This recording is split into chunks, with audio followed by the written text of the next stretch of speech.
Cast is now starting. All attendees are in listen-only mode.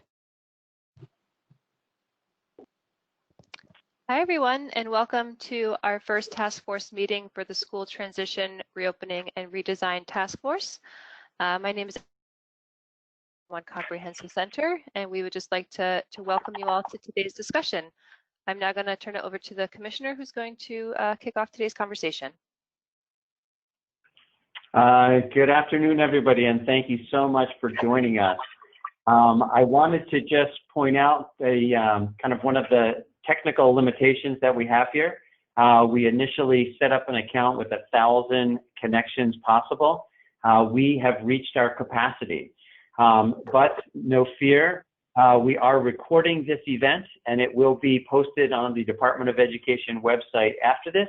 For those of you who are not getting in, or if you have someone who's trying to get in and they're not able to, they will be able to connect that way. So encourage folks to do that. And then Ellen, back to you for today's objectives. Okay, great. Thank you. So today's conversation, we really wanted to set the agenda for what our task force will look like over the next 8 weeks, I believe, 2 months. So first, we'll just welcome everyone and share the purpose and how the meeting will function. We also would like to share the Commissioner's vision for reopening and redesigning schools. He shared out his white paper of what this reopening and redesigning will look like, and so we'd like to have a discussion amongst the task force members about what was shared in that paper.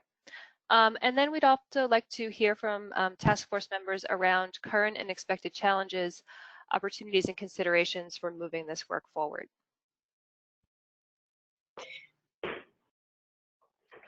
Very quickly, just for folks who might not be familiar with me or the Region 1 Comprehensive Center.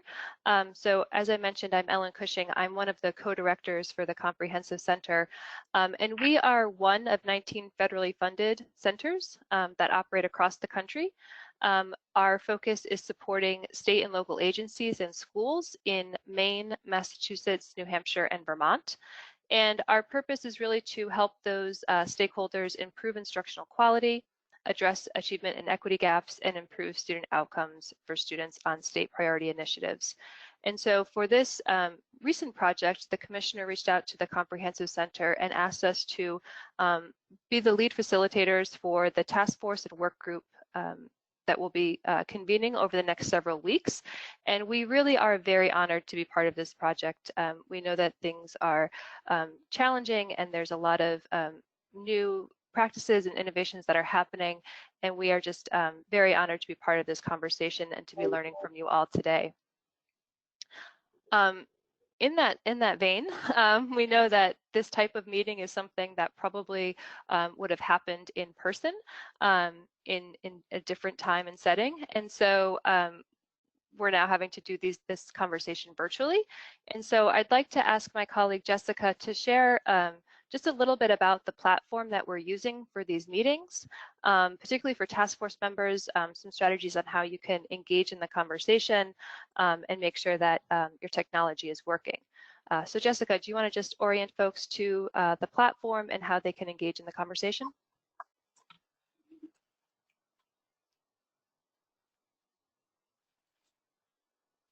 Oh, Jessica, I'm not sure if you're available.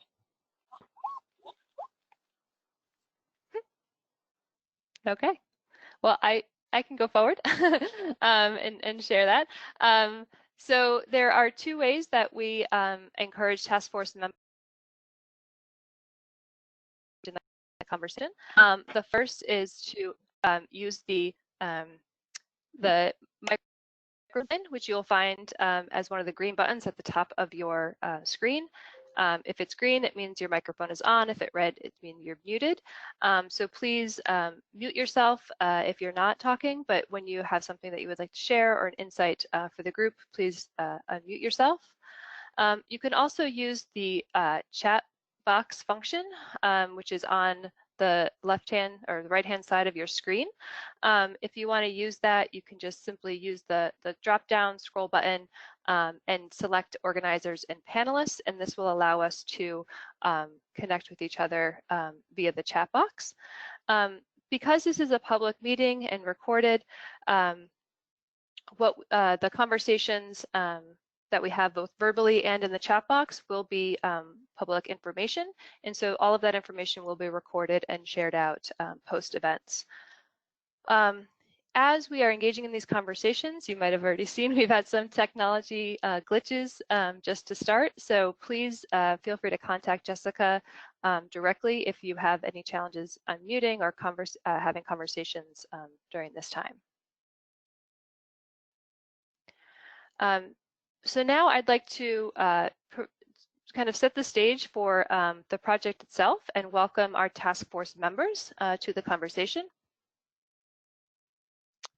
So on the screen here, what you have are some task force members who, the task force members themselves.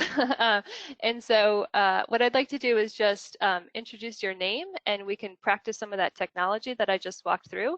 So have you unmute yourself and just share on the webinar where you're calling in from for today's conversation. So let's start first with Catherine. Can you hear us? Yes, I can. Can you hear me? Yes. Do you want to share just where you're calling in from?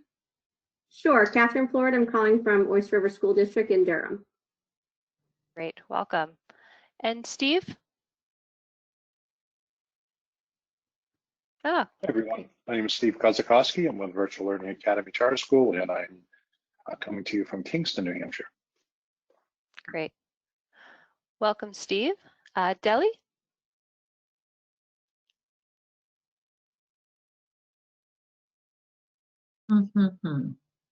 Oh, Deli, is that you? Okay, we can come back to Deli. Kim, are you there? Yes, Kim Rice calling in from Hudson, New Hampshire. Great, welcome. And Amy?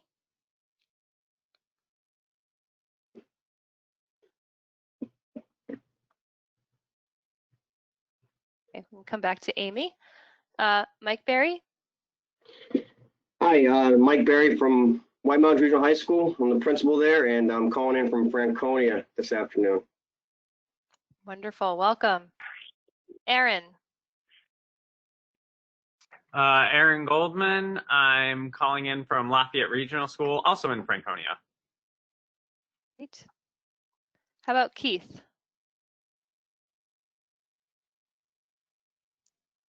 Hello, Keith. We can see you. Oh, we can't hear you though. Okay. Can you hear me now? Yes, we can. Great. Okay. Guys, I'm Keith Noyes, teacher at Belmont Middle School, calling in from Laconia. Great. Welcome, Keith. And how about Ben? Can you hear me? We can hear you. Yes, welcome.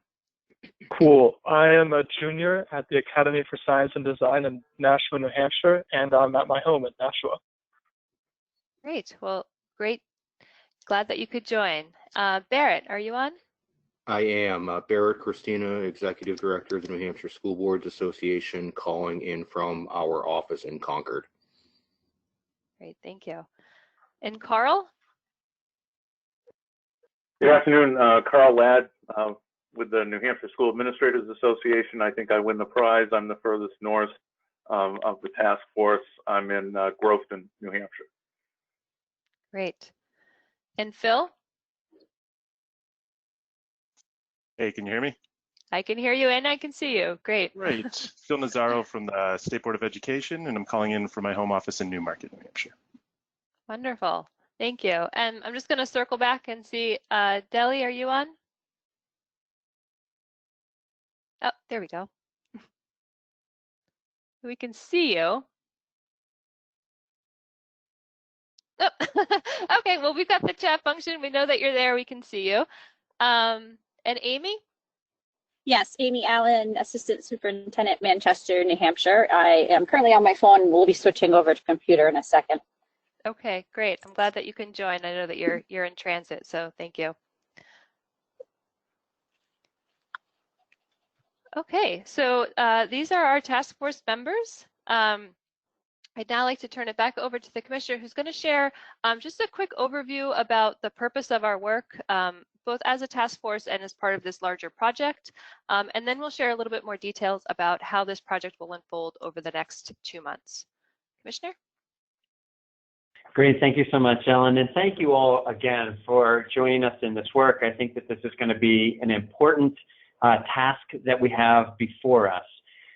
You know, when I think about what the work is, I really think about it as a broad community conversation about what the future of school is going to look like, particularly in September.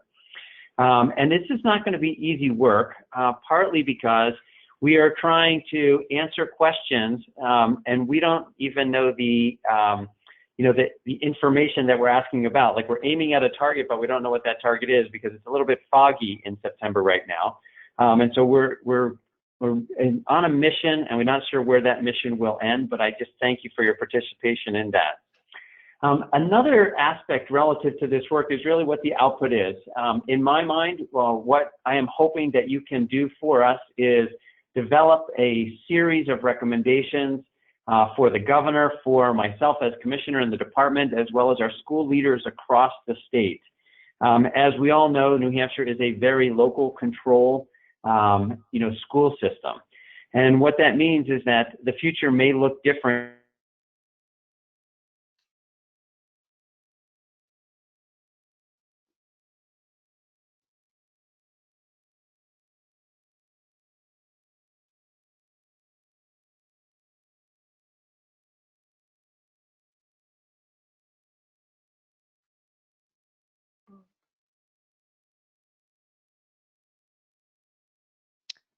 Yep, so I think that we might have lost sound for the commissioner. I'm not sure if he's having some challenges.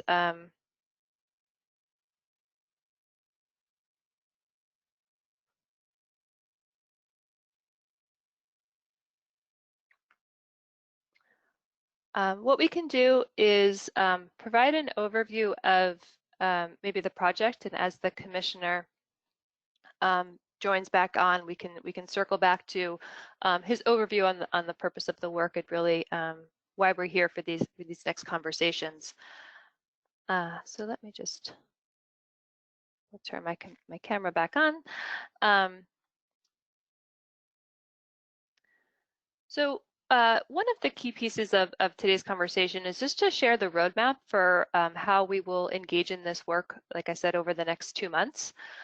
So we really see this project having 3 distinct but overlapping buckets of work that will really be used to inform and work with each other. So the first body of work is what we're calling our work groups. There are 6 work groups that have been designed or designated for this project. There is one that's focused on instruction, one for student wellness, one for operations, technology, student voice, and associations.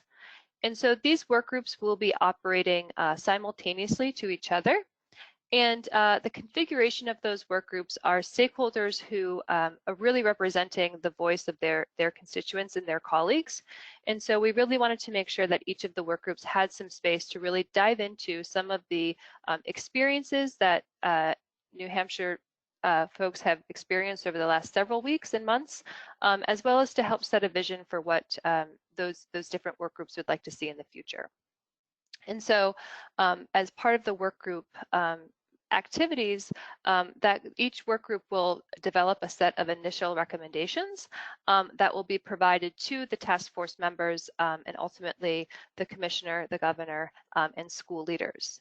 And so our second body of work is what we're calling the task force. So that's all of you members here today. And what the task force itself is comprised of a select group of the work group members themselves. So all task force members are also represented on work groups and will be deeply involved in the initial draft of recommendations.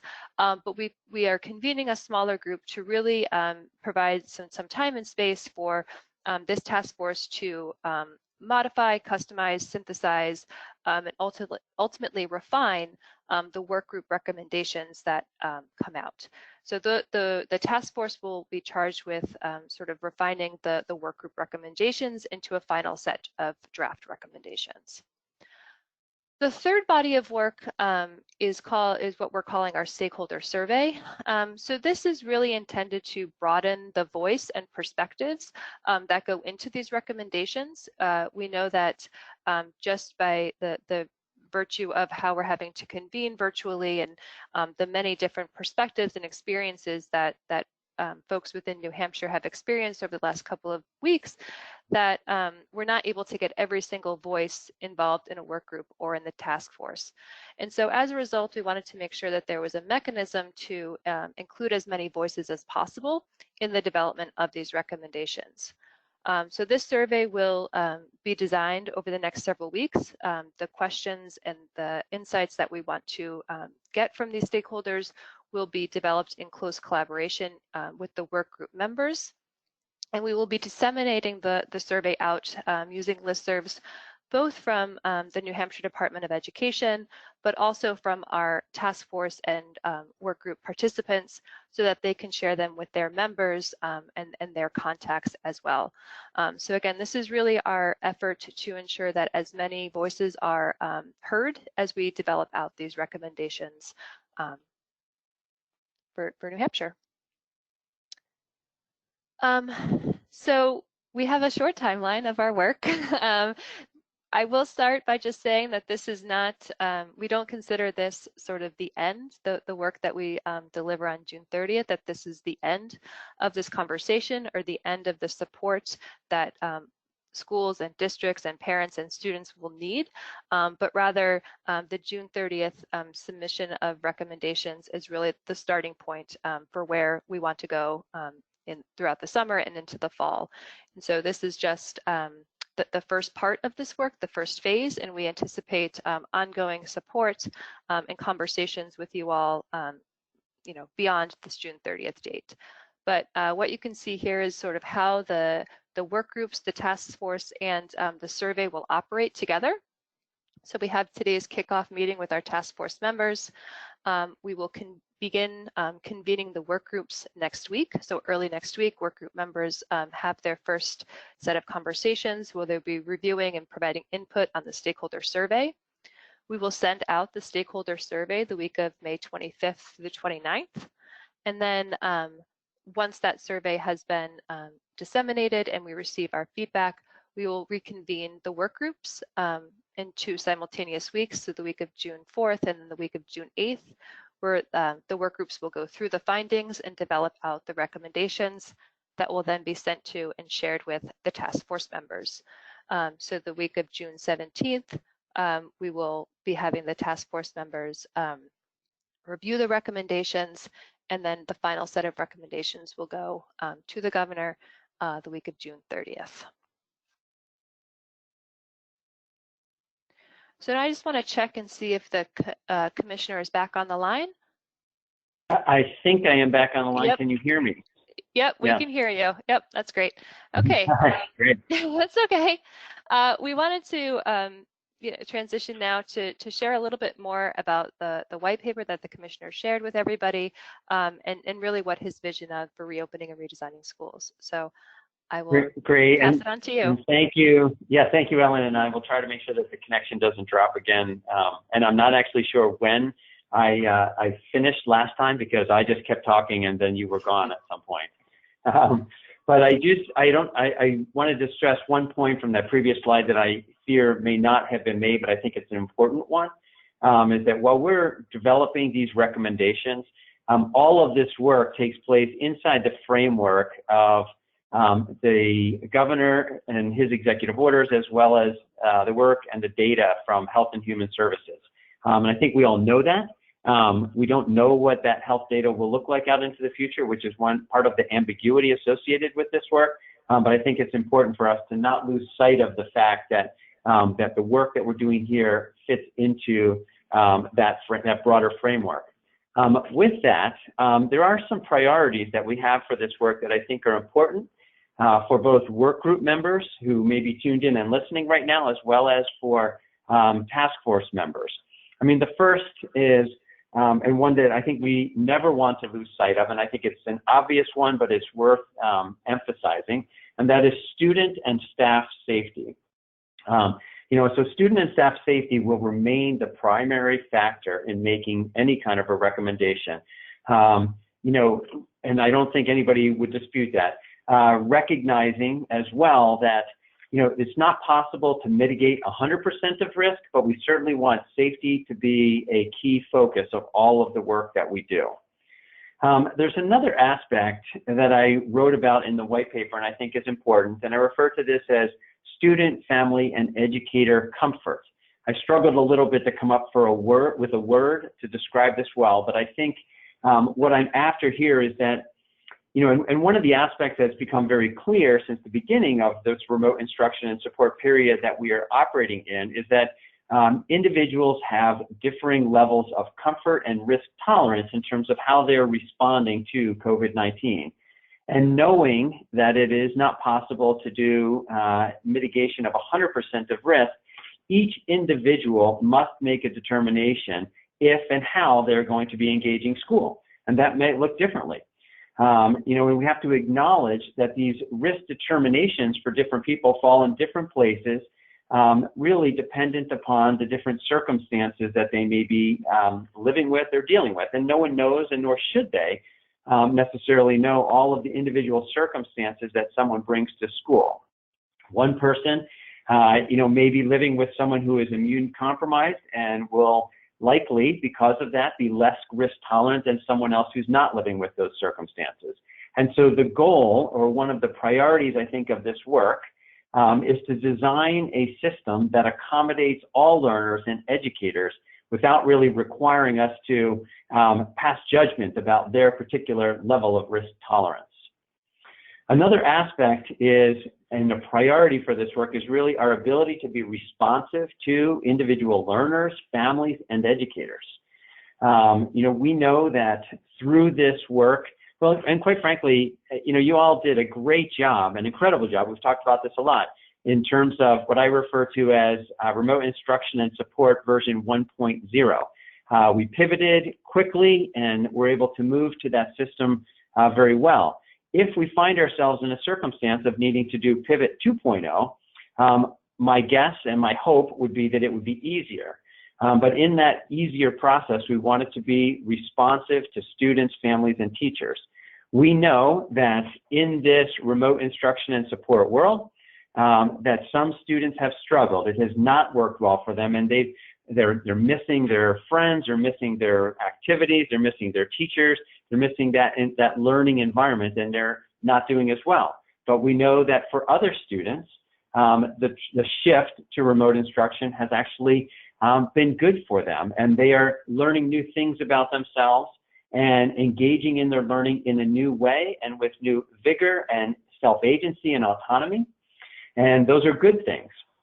And so through this process, what we want to make sure that we do is that we capture and capitalize on the things that we have learned that are valuable and beneficial, and we need to continue to take those forward. And the things that are weaknesses, we need to find ways to mitigate them or make sure that we don't take those forward. And so throughout this work, I think that there's an opportunity for us to be responsive to our learners, our families, and our educators.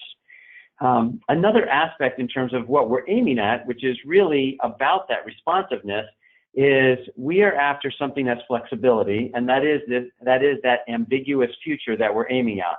We don't know if in September we're going to have full access to our buildings. We don't know if we're going to have limited access to our buildings, which means we can bring in small cohorts, and that's all that we're able to do, or if we potentially find ourselves with no access to our buildings. We also don't know if perhaps we start in September and we begin on a pathway, if some type of a surge happens in October or November, and all of a sudden we find ourselves either going from full access to limited access or to no access. And so what we want to do is develop a system that can be responsive to these potential changes that will take place, and has that flexibility and that dynamism really to be able to adjust.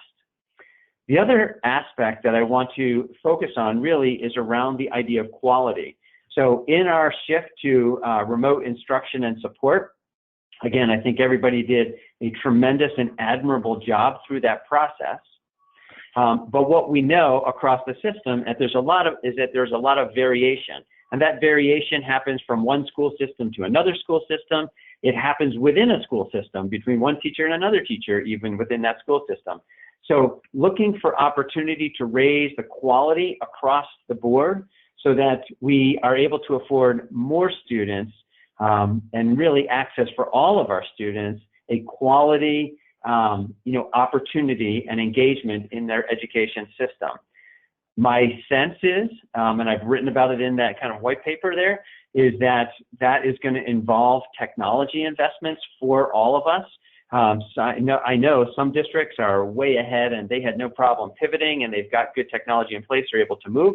Others struggled a little bit, but is there a way that we can build some common learning platforms that are going to allow us to ensure quality for all of our students in this process? And so I'm looking forward to working with you in this work, and I'm looking forward to trying to address some of these priorities and some of the goals that we have for this work. So Ellen, I'll hand it back over to you then. Great, thank you. And actually what we're going to do now is really open it up to the task force members because what's been shared with you is a lot, and we know that there's a lot that we can learn from the experiences and expertise of the members of the task force. And so with that, I'm actually going to shut off my camera, and I invite the other task force members to both unmute yourselves and to engage in a conversation around some key questions that we would like to hear from you on. So the first is really focused on some of the major challenges that we should anticipate or encountering as we embark on this 2.0 adventure. And then the second is really what is missing from the vision that should be included as we move forward. We're also open to other insights or considerations for this task force and for the purpose of this task force, but would like to sort of focus on these two questions first.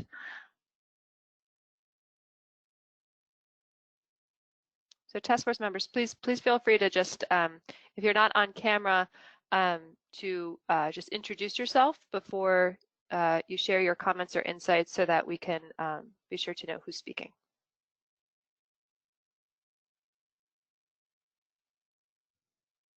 This is Aaron Goldman from Lafayette Regional in Franconia.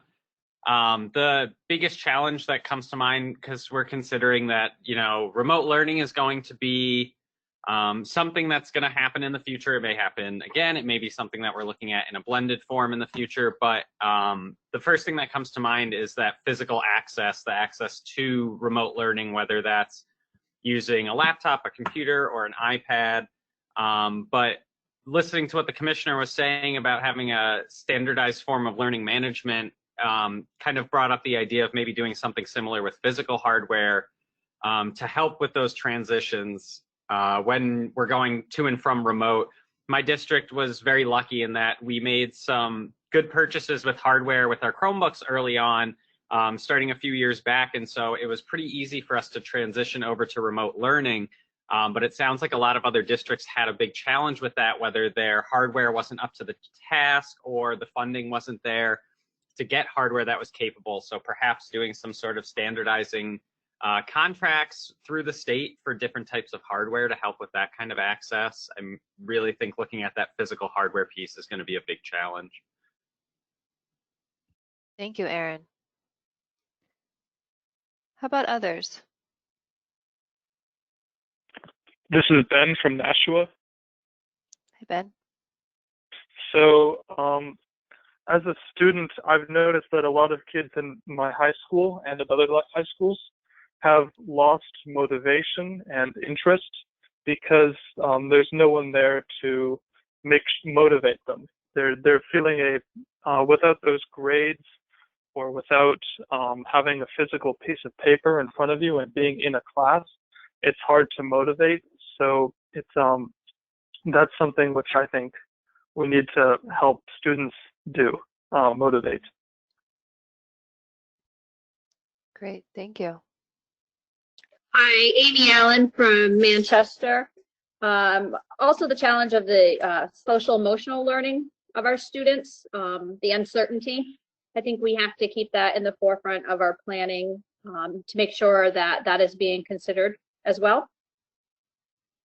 Mm-hmm. This is Kim Rice. Hi, Kim. In talking with my daughter, she is finding she likes the remote learning better than actually being in the classroom. She's able to get her work done. Her grades have gone up, and she doesn't have to, and these are her words, I don't have to listen to the same explanation over and over again when I get it right the first time. So I want to see options for kids. I've talked to her about continuing this going on. So I'd like to see some more options as far as, you know, kids that are really excelling at the remote learning to be able to continue to do that, even if it's a part of the day, because she is concerned about, you know, being in the classroom, being at the school with her friends. But she really likes this type of learning. So I'd like to see how we can incorporate that and perhaps keep it going. Great, thank you, Kim. As other task force members are sharing, and Phil, I'll cut to you in just a second. For those who are not on the task force but are participating in a listen-only mode, please feel free to share your thoughts and your feedback in the chat box. We will be collecting that information as well and see that as valuable insights and information for not only the stakeholder survey but the recommendations as a whole. So please feel free to continue to put your ideas in that chat box as well. Okay, and Phil. Thank you. Mm-hmm. So a little bit different perspective on it, but two things that I think are going to be potential challenges here. One is just, and the state board started working on it today at our meeting, just the rules being in place, the ed rules being in place that allow for remote learning to continue so we can be nimble moving forward should we enter like pivot 2, as the commissioner was referring to. I think also anytime you have a multiple working groups or work streams inside of a larger project like this, ensuring that they're in alignment and moving forward in alignment will definitely be a challenge for us moving forward in this work. Can you just share a little bit more about the alignment part and maybe a little bit more specifically what you mean by that? Yeah, absolutely, right? So like we have a joint vision that we're moving towards, and while work is happening in really I don't want to say silos, but silos of the different working groups, making sure that we're leveraging the meetings that we have together and even time outside the meetings that we have together to ensure that it's aggregating into the achievement of the overall vision for our larger task force. Mm-hmm. Great, thank you. Keith, was there something that you wanted to share? Oh, you're on mute again.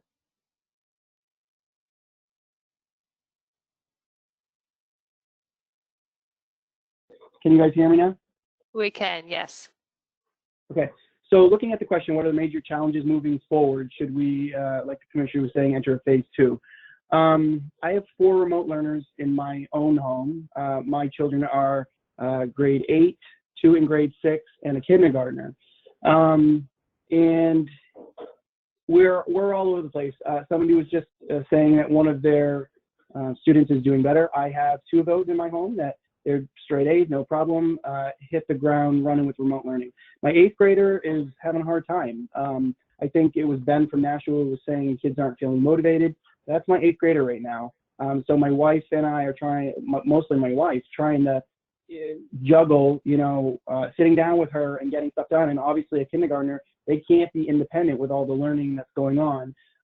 So everybody knows this, but it's really hard for working parents to find time for those kids that need the support constantly, because they need the interaction from their teachers. And another thing that I want to bring up is the comfort level of students to enter Zoom meetings or Hangout meetings. I myself have 13 live Hangout meetings every week with my students, and some kids just aren't comfortable getting onto those meetings.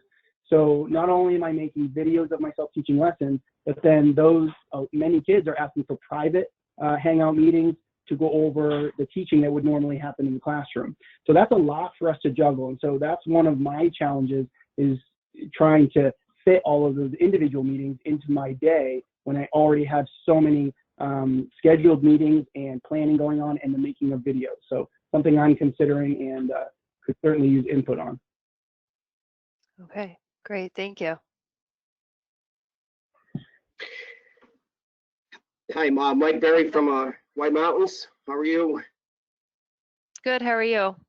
Good. So along those same lines that Keith was talking about and Ben was talking a little bit about student motivation and combined with, faculty and staff ability to take the time and have the strategies to engage students. I think we need to think a little bit about kind of preventing, teacher burnout and kind of teacher overwhelmness as they try to get into routines that and rhythms to their days and weeks that can engage students. And I think because different districts and different schools are all over the place, I think we need to think about what's working well as we think about how to address some of these challenges, because there are faculty and staff that make themselves available essentially 7 to 7, or 7 to 8. And I think we got to think about that as we move forward with this. Mm-hmm. Great, thank you. Ellen, this is Deli. Can you hear me? I can hear you and I can see you, yes. Yes. Thank you for persevering. Okay. Thank you. First of all, I just want to say to the commissioner, I loved your white paper. I was really excited after I read it. It made me hopeful. I love some of the words that you used in there, particularly about being flexible. So I thank you for that. I just want to say that this is an opportunity for us to be transformative. If we don't take this opportunity, shame on us. We have been learning for 30 years, I have a master's in education, about differentiated instruction. Well, now's the time to really practice differentiated instruction. So I love that, unfortunately, this is getting us to that point, but whatever it takes for us to really look differently and consider what the needs are, I'm so excited that we can use this opportunity to do that. And I wanted to thank Amy Allen for particularly bringing up social emotional learning be considered, because academics has always taken the higher road, and it's about time for us to equate the two of those. So I'm really looking forward to being on this task force, and I thank everybody for this opportunity. Great, thank you, Deli. I see Carl and Catherine have both joined video, so feel free to either one share your thoughts. Hi, this is Carl Ladd with the New Hampshire School Administrators Association. I agree with Deli. I was listening to a podcast the other night, and the speaker was talking about the fact that changes that he anticipated were going to come 10 years from now are happening within 10 weeks because of this particular pandemic and what it's doing. It's accelerating change and it's accelerating innovation, I think, at a rapid pace. I'm always reminded of something that my father used to tell me when I first was learning how to drive. He said, "Don't overdrive your headlights."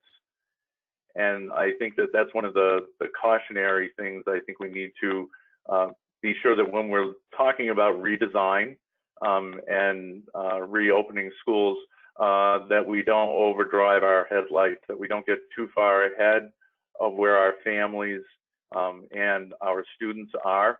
I think that when we're talking about something that may be missing from the vision, that should be included, I think, is not only quality, which is incredibly important, but equity as well. And that could be technology equity. It's also equity around families, because equal does not mean equitable. And I think that whatever recommendations we put in place to address equity around the state, just from to do this particular and folks here, nothing compared to what families are facing in our rural and stricken. So I'm looking forward to the work, and I think that we've got a great place to go. I think we just need to be mindful of how we get there. Mm-hmm. Thank you, and I hear you on the equity and equal piece as well. Catherine, are you able to hear us? Yeah. Yes, thank you. I was going to say some of the things that Carl said, but an additional couple other things in terms of some challenges that I know that we're concerned about over in Oyster River is thinking about if we return to school or return in sort of a hybrid fashion. We have families who are not yet comfortable to do that. How do we provide education to those families if our staff are mainly in buildings at that point? The other challenge is trying to balance, I guess, what we're trying to put forth for a model with also where our economy is at and where our parents are at in terms of working. I know that's still a huge concern around childcare as families are trying to return to work. So I think that's something else to consider as we're looking at those flexible models that the commissioner discussed. Great. This is really great insights and feedback on the challenges that we can anticipate. I'm wondering from the task force members or even folks who are listening in, if you want to share in the chat box, is there anything that you feel is missing from the vision as we move forward? I know some of these challenges also could potentially turn into items that are missing, but is there anything that you would like to see in the vision for this work moving forward?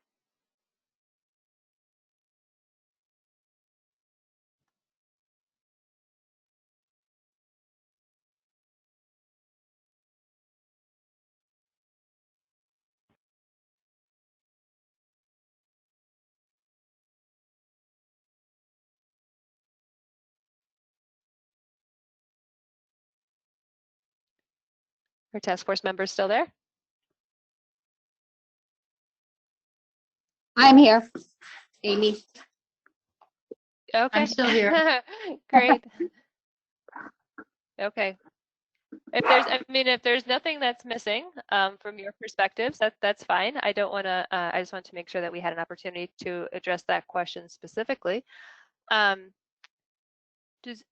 there other things? So this is the commissioner. I wouldn't mind. Can you hear me, Ellen? Yep, we can hear you.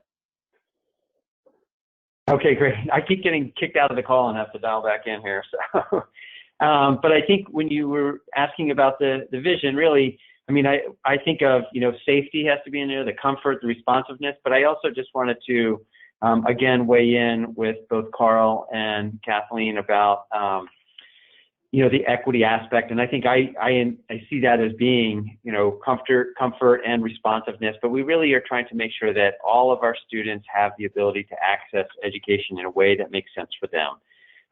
And I think that that should be probably even a carve out part of that vision and what it is that we want to make sure happens through this work. So we'll find a way to make sure that we deliberately include that in there. But I have to tell you, I was listening to everybody's feedback, and I knew I needed to, I was not able, you couldn't hear me, but I could hear you still. And I knew I needed to disconnect and reconnect, and I didn't want to because it was such great feedback from everybody. So thank you for that.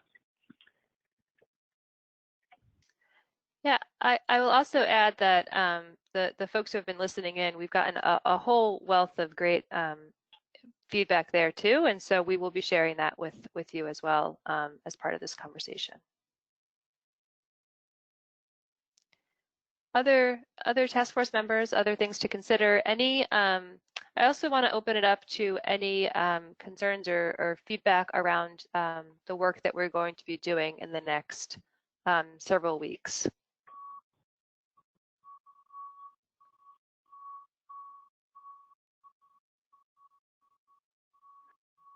Ellen, I'm wondering if is there going to be an opportunity for task force members to see what's happening in the subgroups and work groups that we're not necessarily engaged in? And that kind of goes back to what Phil was talking about with operating in potential silos. If because we may be meeting at the same time or not have the ability to participate in 4 or 5 other meetings within a 2-day period. I'm just curious if there's been given any thought to that. There has been, and I can speak to it, and then Commissioner, if there's anything that you would like to add, I'm happy to turn it over to you too. But the design of this project itself was that the work groups would sort of operate within their specific domains, but then the recommendations that they put forward would come to the task force, and the task force would sort of see across the work groups the conversations and how that manifests into the recommendations that they've developed. And so that was sort of the main way that we were trying to allow task force members to see across the work groups. We haven't talked about, and it's something that we could consider in future conversations, how work group members who are not part of the task force would be able to see that. I mean, obviously they could participate in these types of meetings like so many folks are. But that was sort of how we envisioned bringing it from the more individualized work group conversations into a cross task force conversation itself. I don't know if there's anything that you would like to add, Commissioner. No, I think that that's kind of how we tried to design it, knowing that there's going to be a lot of brainstorming going on at those work groups, a lot of big, broad thinking. And so mechanism to kind of coalesce that into a synthesized kind of a message that connects up all the various concepts and ideas that generate out of there is through the task force work. So I do think, Carl, that there will be an opportunity that way for task force members. If you can't, I mean, you're welcome to try and listen into these other meetings, but as you pointed out, some of them are happening, you know, simultaneously or, you know, sequentially, and you may not be able to make all of those. But the opportunity really to synthesize that is going to happen at that task force level as we get those ideas, that initial set of ideas bubbling up from those individual work groups from their specific domains. Mm-hmm.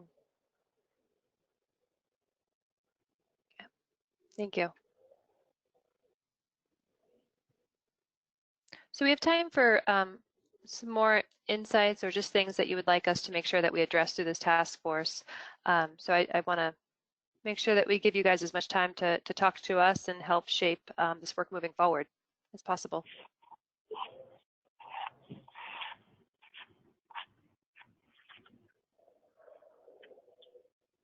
Aaron Goldman here. One of the things that a lot of people have brought to my attention, knowing that I'm kind of now part of this task force and going to be giving input, is considering the auxiliary services that work with schools. Whether that's like at our SAU, we have related services to special ed that cycle through the different buildings providing services. What would that look like when the high school, middle school is maybe on a different type of blended schedule than the elementary school? Looking at food services, getting kids fed at school, but also at home, depending on that flip-flop schedule, as well as bus routes and how do the bus drivers know which students to pick up on which days, those kinds of things, making sure that we keep track of that kind of stuff too, the things that keep the schools moving.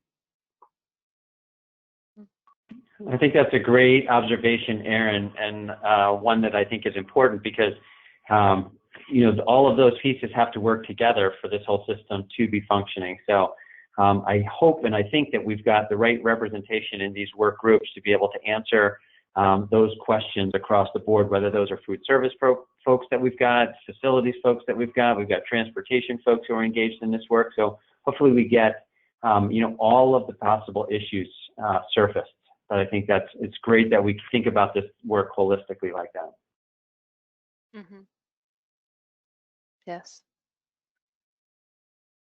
Another aspect that since you guys are quiet, I'm going to take advantage of this, that I am excited about too, is really through the stakeholder survey input that we're going to be getting, because then that also, in addition to, there's your voice, but there's the work of all the work groups as well, that voice, but then through these stakeholder surveys, we have an opportunity to really allow everybody to voice their concerns, their ideas, their brainstorming, whatever it might be, a chance to get that onto the record. And so we really appreciate that opportunity. And I think that we're going to get some great feedback from our various communities through that process. Yes, I agree. We're looking forward to that as well. I have just been sort of watching the questions that are coming in through other folks as well, and I'm seeing a lot of the same themes that have been shared with task force members, specifically around making sure that those who are still having to work with their children in the home, and also our teachers or other have other jobs, sort of balancing that responsibility and the activities that they must manage. There's also some specific comments around making sure that students with IEPs or other students that need special services, how that will be addressed and supported in the design moving forward. So a lot of great insights. I'm very appreciative that folks continue to use that function to give us feedback. Steve, is there something that you wanted to add? Yes, and I'm not sure which question. I think it fits into both of the discussion questions, and this is part observation, part comment, is that I think time is something that is both an opportunity and a barrier to everything that's been talked about today. I think it's going to be an opportunity and a barrier when we talk about opening schools. It's certainly in instruction going to be an issue. I think we all know that schools are traditionally time bound, and now we've got kids learning at much different rates as they're remote learning, some advancing, some really struggling. So I think some of those things are going to be, some of the differences are going to be exacerbated, and maybe it's a time and an opportunity to really look at time and how it impacts learning, and can we redesign or develop schools where it can be the same student sometimes who is, just soaring in mathematics, but has difficulty in English language arts. And, how do we allow both to occur, that a student can work time in certain areas and be advanced in another area. So I think as we move forward, we're going to see that time is going to be an issue in all these areas. So that's my comment. Thank you. Great, thank you. So we're coming up at 3 o'clock on the hour. So I wanted to see, Commissioner, is there anything that you wanted to do to close out the conversation or share next steps? I would love to do that. I think that's great. So first of all, I just want to thank the Comprehensive Center. I want to thank Ellen and for their support of New Hampshire through this process. This is a great resource to us, and we should be thankful for that. And I'm thoroughly confident and impressed and excited to be working with them on this, and I hope that you also get to that same place. I want to thank each of you for your willingness to participate in this work. I know that there's a lot going on. I know that you could have other things that you could invest in, but this is an incredibly important work that we are doing here. I know that families across the state are, anxious about the future, anxious about what that future of their children in school looks like. And so we have an opportunity to try and help calm some of those fears and provide some answers to them. And I hope that we're able to do that in a way that helps our whole state continue to move forward. So I just want to thank you in advance for your contributions that I know you're going to be making to this work as we go forward. And I appreciate you joining us this afternoon. Great. Well, thank you for that. And we look forward to our kickoff of the work group meetings next week, and then reconvening this task force in about, I think it's 4 weeks. So looking forward to more conversations, more learnings, and putting together those recommendations. Great. Thank you very much. Thank Thank you. you. Take care. Thank you very much. Thank you.